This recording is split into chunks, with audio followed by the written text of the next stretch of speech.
फ़लस्तीन के ऊपर मातम करने की भी कोई ज़रूरत नहीं है।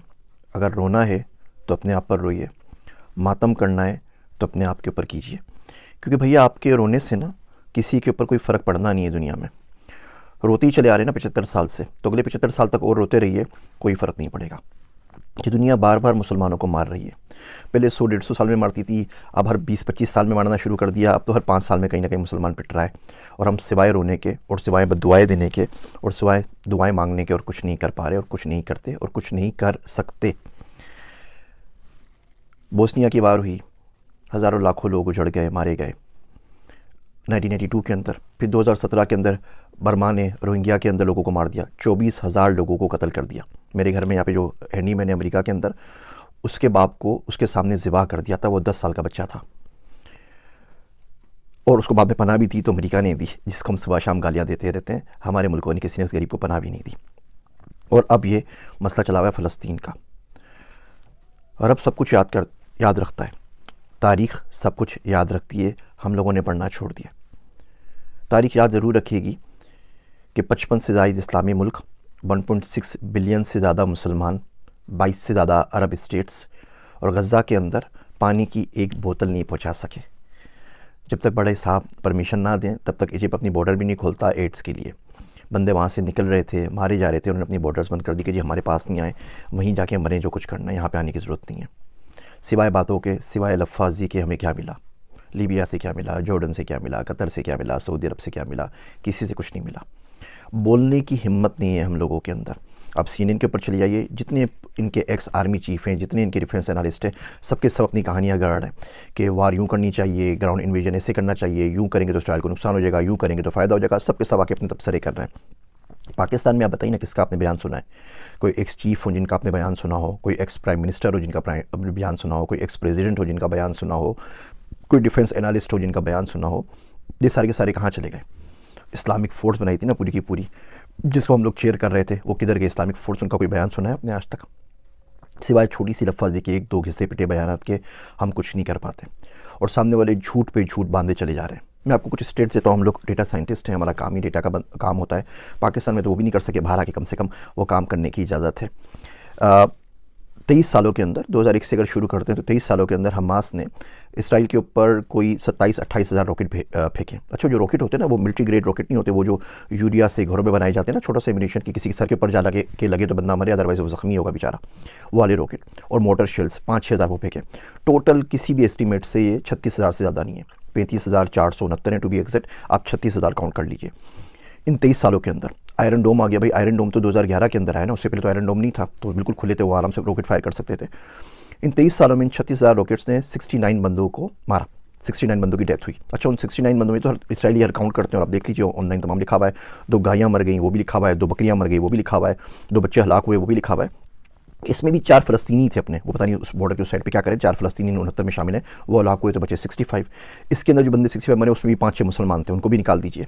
तो एक्चुअली जो नुकसान हुआ 59-58 बंदों का हुआ, वो लोग वहाँ पर हलाक हो गए। अच्छा, इसका अगर आप एवरेज निकालें तो इसका मतलब ये हुआ 521 रॉकेट जब फायर होते हैं तो एक बंदा मरता है। 69 बंदे मरे, 36,000 रॉकेट फायर हुए हैं, तो 521 रॉकेट फायर होंगे तो एक बंदा मरेगा। अच्छा, ये तो 23 साल की हिस्ट्री चल रही है। उसके बाद क्या हुआ अचानक कि वो बोलते हैं कि जी हमास का एक रॉकेट फायर हुआ और गलती से घूम फिर के वो वापस आके अपने हॉस्पिटल पे गिर गया, हॉस्पिटल की पूरी बिल्डिंग तबाह हो गई और उसमें 500 बंदे एक साथ मर गए। तो ये कैसे हो सकता है कि 521 रॉकेट मिलकर एक बंदा मार रहे थे पिछले 23 सालों के अंदर, और एक रात अचानक एक रॉकेट फायर हुआ और इतना ज़बरदस्त रॉकेट बन गया वो घर के यूरिया से बना हुआ कि वो अपनी हॉस्पिटल पे लग गया और उससे 500 लोग मार दिए और हॉस्पिटल की पूरी बिल्डिंग जो है वो तबाह बर्बाद हो गई। और हम लोग ये एजेंडा बाय कर रहे हैं। आप CNN पे जाएँ, हर जगह जाएँ, बोलते हैं जी बिल्कुल ही इन्होंने अपने बंदों को खुद ही मारा है, ये खुद ही कत्ल हुए हैं और कातिल अपने खुद ही हैं, और हम ये बात मानने को तैयार हैं क्योंकि हम इसके अलावा कुछ कर नहीं सकते। और ये बर्बरियत जो है ये चली जा रही है और हम सिवाय बद्दुआएं मांगने कुछ नहीं कर रहे। 2 तरह के पाकिस्तान में लोग हो गए। एक वो लोग हैं जो झोलियाँ भर भर के बद्दुआएं दे रहे हैं।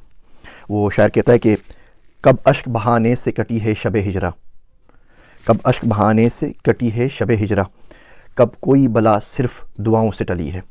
ये दुआएं हमने तो मांगी थी अफ़गानिस्तान के लिए भी, फिर क्या हुआ, इराक़ के लिए भी मांगी थी, पाकिस्तान के लिए भी मांगी थी, सबके लिए मांगी थी, फिर क्या हुआ। मेरा दोस्त अब्दुल्ला कहता है कि अगर आज खुदा ना खास्ता भारत के साथ जंग हो गई ना तो फरिश्ते उनके साथ खड़े होंगे, हमारे साथ नहीं, क्योंकि हमारे अमाल ऐसे नहीं है, हमें मुनाफ़क़त इतनी ज़्यादा बस गई है। तो एक लोग वो जो हैं जो दुआएं और दुआएं मांग रहे हैं और उनसे कुछ नहीं होगा।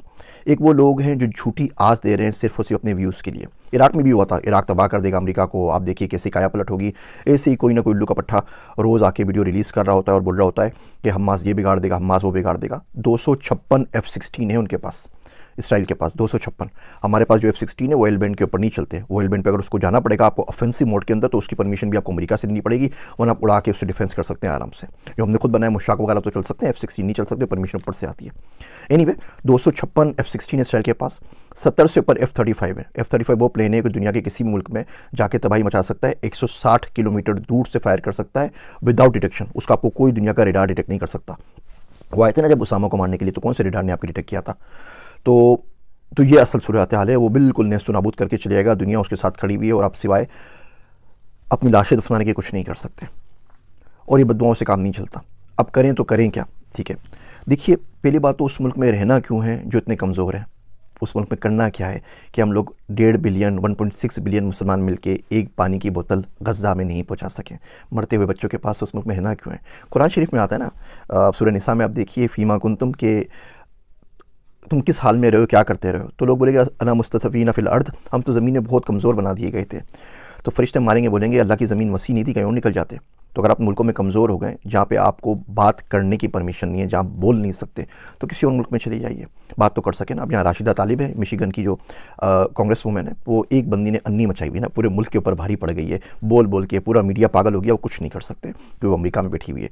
यही राशिदा तालिब अगर पाकिस्तान में होती ना, तो आफिया सिद्दीकी की तरह आपके अपने बंदे उसको भर के गाड़ी में लोड करके भेज देते कि भाई इसको भी ले जाए, और बाद में फिर मातम करते रहते कि हमारी बच्ची ले गए, हमारी बच्ची ले गए, हमारी बेटी ले गए, हमारी बहू ले गए, हमारी पाकिस्तान की तुख्तर ले गए, सारी बकवास कर रहे हो तो खुद दे देते हैं। लाल मस्जिद का वाक़या हुआ था ना, तो हम में से कितने बाहर निकले थे? वो तो अपनी घर के अंदर मस्जिद है ना, इस्लामाबाद के अंदर, वहाँ भी गोलियों की बरसात हो गई थी। और ऐसे वाक़यात होते रहते हैं, कभी कोई वाक़या होता है, कभी कोई वाक़या होता है, कभी कोई वाक़या होता है, सारे वाक़यात हमारे पास होते रहते हैं और उसकी सुनगन कुछ नहीं होती।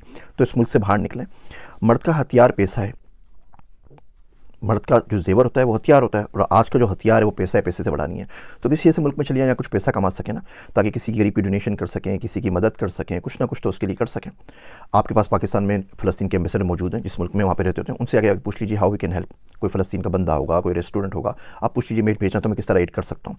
पढ़ना शुरू करें, देखना शुरू करें, सुनना शुरू करें, क्योंकि ये जो लोग आज चुप सादे बैठे हुए हैं, कल यही आपके पास आएंगे, मैं क्या लफ्ज़ यूज़ करूँ इन लोगों के लिए, और आके आपसे वोट की भीख मांगेंगे इस्लाम के नाम के ऊपर। कौन सा इस्लाम है भैया और कहाँ का इस्लाम है? पैसा एक दीन बचा है, IMF खुदा है दुनिया का, हम उसको फॉलो कर रहे होते हैं। ये मुनाफ़िक़त की बातें बिल्कुल भी नहीं करनी चाहिए। मुल्क से बाहर आइए, पढ़िए, पढ़ने से रिस्क कमाइए, पैसा हासिल कीजिए, रिसोर्सेज हासिल कीजिए। ये राशिद तालिब एक है ना, अगर ये 100 होती ना अमेरिका के अंदर, तो आज ये सूरत हाल नहीं होती। हम अपने बच्चों को क्यों नहीं भेजते हुकूमतों के अंदर? हम अपने बच्चों को इलेक्शन क्यों नहीं लड़ाते उन पावरफुल मुल्कों के अंदर जिनकी कहने से कुछ हो जाता है?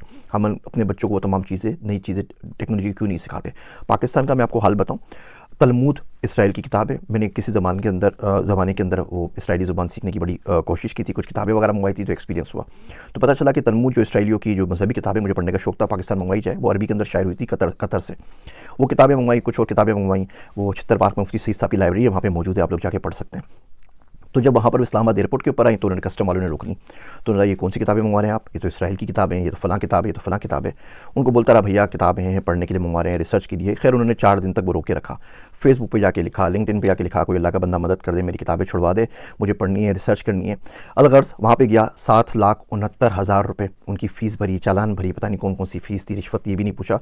वो किताबें छुड़वा के लेकर आया और छित्तर पार्क में मुफ्ती सईद साहब की लाइब्रेरी में रखवा दी कि कोई बंदा अगर पढ़ना चाहे तो पढ़ लीजिए। इसी तरीके से एक दफ़े किताब मंगवाई, उसमें इसराइल का नक्शा था, तो हमारे कस्टम हुकाम ने उसको रोक लिया। बोला नहीं ये किताब तो नहीं, आप किस चक्करों में लगे हुए? मैं कहा यार भैया पढ़ रहा हूँ, मुल्क के बारे में जानना चाहता हूँ, जा तो सकता नहीं पाकिस्तानी पासपोर्ट के ऊपर, कम से कम समझने तो दो, पढ़ने भी दो। वो परमिशन नहीं मिली। इवन इंडिया से कुछ किताबें मंगवाई, वो आज तक नहीं मिल सकी, कस्टम्स ने रोक ली।